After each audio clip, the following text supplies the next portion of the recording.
मैं संतोष त्रिपाठी एडवोकेट सर्वप्रथम गोला गोकर्णनाथ की जनता का हृदय से आभार प्रकट करता हूं और हर उस इंसान का हृदय से अभिनंदन करता हूं जिसने मुझे गाय और गौवंश से के हितों के प्रति लड़ने की प्रेरणा दी है और अपना नैतिक समर्थन दिया है। आज मैं हृदय से आभार प्रकट करता हूं हमारी मुख्य न्यायिक मजिस्ट्रेट माननीय सीमा सिंह चौहान जी का, जिन्होंने हमारी इस जनहित की लड़ाई को आगे बढ़ाते हुए हमारी 2 याचिकाओं पर जांच के आदेश दिए हैं और अग्रिम तारीख जो है वो 2 दिसंबर 2020 नियत की है। अभी तक ये लड़ाई मैं एप्लीकेशंस के माध्यम से लड़ रहा था, प्रार्थना पत्र के माध्यम से लड़ रहा था, जिसमें ब्यूरोक्रेट्स के विरुद्ध हमारी आवाज थी और ब्यूरोक्रेट्स को ही जांच करनी थी। घूम घूम के वो जांच जिलाधिकारी के पास आती थी और जिलाधिकारी शैलेंद्र कुमार सिंह अपने पक्ष में ही रिपोर्ट तैयार करके हमारी जांच को डस्टबिन में डलवा देते थे। लेकिन आज स्थिति बदल गई है। आज हमारी माननीय मुख्य न्यायिक मजिस्ट्रेट श्रीमती सीमा सिंह चौहान जी ने जो है इसमें एक बहुत बड़ा आदेश किया है। हमारी दोनों पत्रावलियों में एक बहुत बड़ा आदेश किया है। शैलेंद्र सिंह जिलाधिकारी एंड 6 अदर्स उसमें भी बहुत बड़ा आदेश किया है और जो पूनम जो यहाँ की एसपी थी, निवर्तमान एसपी थी, उनकी पत्रावली में भी एक बहुत बड़ा आदेश किया है और न्यायालय यानी कि कोर्ट की एक जांच नियुक्त कर दी है। आज ये हम दावे के साथ कह सकते हैं कि अब इस पूरे प्रकरण में, कांजी हाउस के प्रकरण में माननीय मुख्य न्यायिक मजिस्ट्रेट की जो है जांच प्रारंभ हो चुकी है। उन्होंने एक बहुत बड़ा आदेश किया है और उन्होंने जो है इस प्रकरण की जांच जो है नियुक्त कर दी है और जांच की रिपोर्ट 2 दिसंबर 2020 को न्यायालय में आवेगी। कुछ अन्य बातें हम जो है कहना चाहेंगे जो हमने अभी तक जिया है। वर्ष 2018 में हम इस प्रकरण को सबसे पहले लेकर के गए हैं और तहसील के थाना दिवस में लेके गए हैं। थाना दिवस में मैंने ये एक प्रार्थना पत्र, जिसकी हमने अभी पीडीएफ फाइल बनाई है, और इस प्रार्थना पत्र में हमने ये कहा कि साहब ध्वस्तीकरण अवैध निर्माण करा दिया जाए और इस तरीके से कांजी हाउस की जमीन पे अवैध निर्माण कार्य चल रहा है। थाना दिवस की अध्यक्षता 3 अक्टूबर 2018 को एसडीएम गोला अखिलेश यादव नहीं कर रहे थे, अपितु उनकी जगह पर विपिन कुमार द्विवेदी जो यहाँ के तहसीलदार हैं, गोला तहसील के तहसीलदार हैं, वो थाना दिवस की अध्यक्षता कर रहे थे। और उन्होंने जो आदेश किया है हमारे प्रार्थना पत्र के, हमारी पत्रावली के ऊपर, वो पत्रावली में उन्होंने लिखा है, राजस्व निरीक्षक गोला कृपया प्रकरण में जांच कर आख्या दें तथा यदि अतिक्रमण है तो नियमानुसार हटवाने की कार्रवाई करें। और 3 अक्टूबर 2018 की तारीख पर उनके दस्तखत भी हैं और उनकी मुहर भी है। इसके पश्चात मुझको जो है गो सेवा, उत्तर प्रदेश गो सेवा आयोग अधिनियम 1999 के तहत कुछ पेपर्स प्राप्त होते हैं। मैं उन पेपर्स को लेकर के जाता हूं कि साहब गाय और गौवंश जो है वो अधूरे नहीं है, उनके पास एक बहुत बड़ी फोर्स है, बहुत बड़ी ताकत है। और सरकार का प्रमुख सचिव पशुपालन विभाग, वो इनके आयोग के में जो है सदस्य है, पदेन सदस्य है।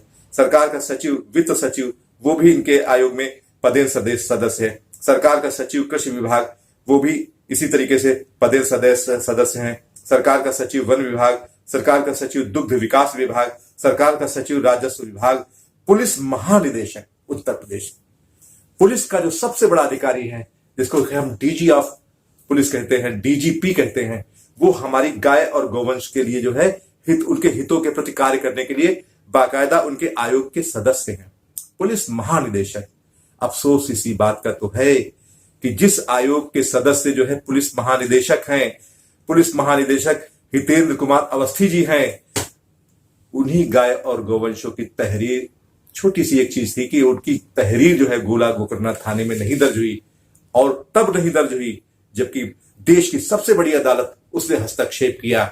माननीय सर्वोच्च न्यायालय ने इसमें हस्तक्षेप किया कि साहब इनकी तहरीर दर्ज कर दी जाए, इनकी तहरीर पे एक्शन लिया जाए। अनुच्छेद 32 में सुप्रीम कोर्ट ऑफ इंडिया ने उनकी तहरीर को स्वीकारा है।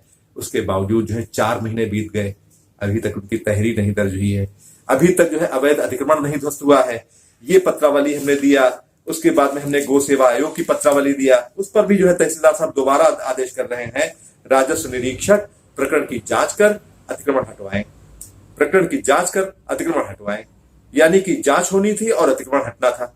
अगर जांच में हमारी बात सही पाई जाती तो अतिक्रमण को हटना था। ये बिल्कुल एक एब्सोल्युटली फैक्ट था, ट्रुथ था, नेकेड ट्रुथ था।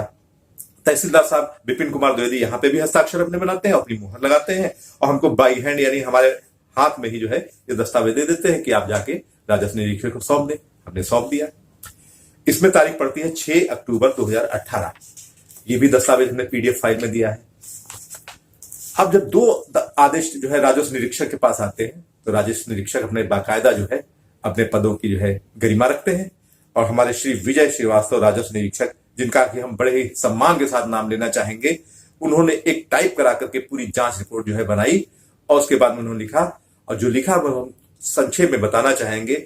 महोदय, संपूर्ण समाधान दिवस की उपरोक्त पत्रावली में पारित महोदय के आदेश 2 क्रमशः दिनांक 3 अक्टूबर 2018 एवं 6 अक्टूबर 2018, जिनका भी हमने हवाला दिया है, इनके अनुपालन में अधोहस्ताक्षरी ने सर्वप्रथम अपने क्षेत्रीय लेखपाल से आज्ञा प्राप्त की एवं तहसील के राजस्व अभिलेखों का अवलोकन किया, जिससे यह सुस्थापित हो चुका है कि ग्राम गोला नानजेड मोहाल मथुरा नगर परगना हैदराबाद तहसील गोला गोकरनाथ की खैतौनी सन 1421 फसली के खाता क्रमांक 156 पर गाटा संख्या 411 में जुमला क्षेत्रफल 0.065 हेक्टेयर भूमि कांजी हाउस के नाम जीवन 9 में दर्ज है।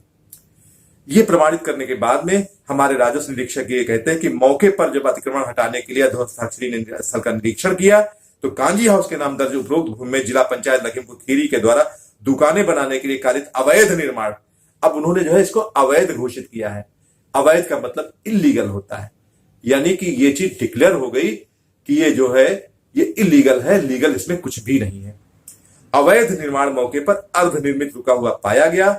यह अर्धनिर्मित निर्माण लोहे व कंक्रीट से ठोस अवस्था में मौजूद है, जिसे अधोहस्ताक्षरी स्वयं बिना साधन ध्वस्त कर पाने में सक्षम नहीं है।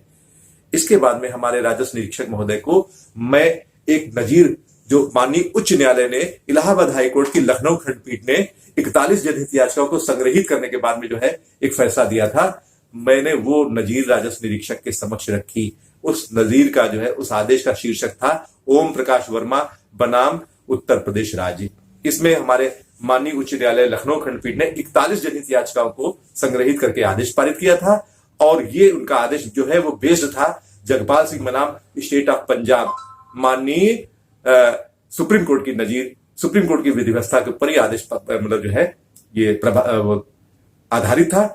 हमारे राजस्व निरीक्षक महोदय ने इसी टीम का हवाला देकर के आगे बढ़ाया अपनी बात को और उन्होंने कहा कि जिला पंचायत खीरी द्वारा कांजी हाउस की भूमि पर अब तक जितना भी अतिक्रमण किया गया है उसे अधोहस्ताक्षरी से उच्च प्रवर अधिकारियों की उपस्थिति में उनकी मजिस्ट्रेटिव शक्तियों के अधीन ही ध्वस्त किया जाना संभव है एवं ध्वस्तीकरण की इस कार्रवाई में महोदय को लोक निर्माण विभाग से अथवा किसी अन्य स्रोत से जेसीबी मशीन की भी आवश्यकता आएगी। जहां तक अधोहस्ताक्षरी द्वारा महोदय के आदेशों के अनुपालन का संदर्भ है तो इस हेतु अधोहस्ताक्षरी महोदय को विश्वास दिलाता है कि अधोहस्ताक्षरी ने हमेशा अपने से प्रवर सभी अधिकारियों के आदेशों का अनुपालन किया है और भविष्य में जिस तिथि पर भी कांजी हाउस की भूमि पर अवैध अतिक्रमण हटाने की कार्रवाई की जाएगी, अधोहस्ताक्षरी अपनी संपूर्ण क्षमता में सदैव तत्पर रहेगा। और उनके हस्ताक्षर, उनकी मुहर लगी है 23 अक्टूबर 2000 तारीख पड़ी है 2018, आज से 2 साल पहले की तारीख पड़ी है। इस पत्रावली को हमारे तहसीलदार महोदय विपिन कुमार द्विवेदी जी अग्रसारित करते हैं और किस तरीके से अग्रसारित करते हैं, वो अपने हस्ताक्षर बनाते हैं, अपनी तिथि डालते हैं 23 अक्टूबर 2018 और अवलोकित भी लिखते हैं और अग्रसारित भी लिखते हैं और संबोधन लिखते हैं एसडीएम सर। एसडीएम सर का मतलब अखिलेश कुमार यादव, परगना मजिस्ट्रेट गोला गोकरनाथ। ये पूरी की पूरी पत्रावली उन तक पहुंच जाती है। उसके बाद मुझे ये एहसास होता कि कहीं ये मेरी पत्रावली को गायब न कर दिया जाए, इससे पहले अतिक्रमण ध्वस्त हो, वीआईपी के अगेंस्ट मामला है और दबाव में आकर ये पत्रावली जला ना दी जाए, नष्ट ना कर दी जाए। तो मैं इसकी मतलब उसकी नकल जो है प्राप्त करने के लिए मैंने आवेदन दिया और मेरे आवेदन को एसडीएम साहब ने स्वीकार किया और ऊपर ऑर्डर लिखा है और ऑर्डर लिखने के बाद उन्होंने कहा है कि यदि अनुपालन आख्या प्रार्थी के द्वारा मांगी जाती है तो उपलब्ध करा दी जाए। उनके हस्ताक्षर है, उनकी मोहर है और 29 अक्टूबर 2018 ये तारीख पड़ी है। ये भी पेपर्स हमने जो है पीडीएफ फाइल में दाखिल किए हैं, यानी कि हमारे पास इसकी सारी नकलें मौजूद हैं और 2 साल का पर्याप्त समय हो गया था इस पत्रावली को, इसका कार्यान्वयन हो जाना चाहिए था, इम्प्लीमेंटेशन हो जाना चाहिए था, जो अवैध निर्माण था वो ध्वस्त हो जाना चाहिए था, जेसीबी वहां मौके पे चल जानी चाहिए थी, लेकिन ऐसा नहीं हुआ। हुआ क्या, इस पत्रावली को बाकायदा जला दिया गया, फाड़ करके इस पत्रावली को नष्ट कर दिया गया। इसको डिस्ट्रॉय कर दिया गया, नेस्तनाबूद कर दिया गया, इसके सबूत ही खत्म कर दिए गए। कार्यवाही कुछ भी नहीं हुई, ध्वस्तीकरण की कार्रवाई हुई ही नहीं और इसके सबूत नष्ट कर दिए गए। इसकी जगह पर क्या बनाया गया? इसकी जगह पर जाली आख्याएं बनाई जाने लगी। एक नहीं, दो नहीं, तीन नहीं, चार नहीं, पांच नहीं, कम से कम 50 ऐसी फर्जी आख्याएं जो है एसडीएम अखिलेश यादव, तहसीलदार विपिन कुमार द्विवेदी, राजस्व निरीक्षक, लेखपाल और यहां तक कि हमारे जिलाधिकारी महोदय शैलेंद्र कुमार सिंह ने बना बना करके उत्तर प्रदेश के माननीय मुख्यमंत्री महोदय योगी आदित्यनाथ जी के समक्ष पेश किए हैं। और इनमें जो है उन्होंने ये तक भूल गए हैं कि वो क्या लिख रहे हैं और क्यों लिख रहे हैं। जाली दस्तावेजों की उन्होंने पुष्टि की, वो ये भूल गए कि जाली दस्तावेजों की पुष्टि करना जो है भारतीय दंड संहिता की धारा 471 में अपराध होता है, संज्ञेय अपराध होता है। लेकिन उनको कोई डर नहीं है, वो कतई नहीं डरते हैं। वो जानते हैं कि वो जिले के सर्वशक्तिमान अधिकारी हैं और अधिकारियों के खिलाफ यहां कुछ नहीं होने वाला है। इन लोगों के अंदर ये गलत फहमी है कि जो है अपराधियों के अधिकारियों के विरुद्ध कोई आपराधिक कार्रवाई नहीं होगी, क्योंकि जो भी विवेचक हैं वो सब उनके अधीनस्थ हैं। वो ये जानते हैं कि मेरे अधीनस्थ मेरे खिलाफ क्या करेंगे। मैं तो यहाँ का जिला मजिस्ट्रेट हूं, मैं तो यहाँ का परगना मजिस्ट्रेट हूं, मैं तो यहाँ का तहसीलदार हूं। मेरे खिलाफ एसआई की क्या क्षमता है कि वो कुछ करेगा? मेरे खिलाफ एसएचओ की क्या क्षमता है वो कुछ करेगा? यहां तक कि इनके मन में ये भी एक गलत भावना है कि एसपी भी उनके खिलाफ कुछ नहीं करेगा।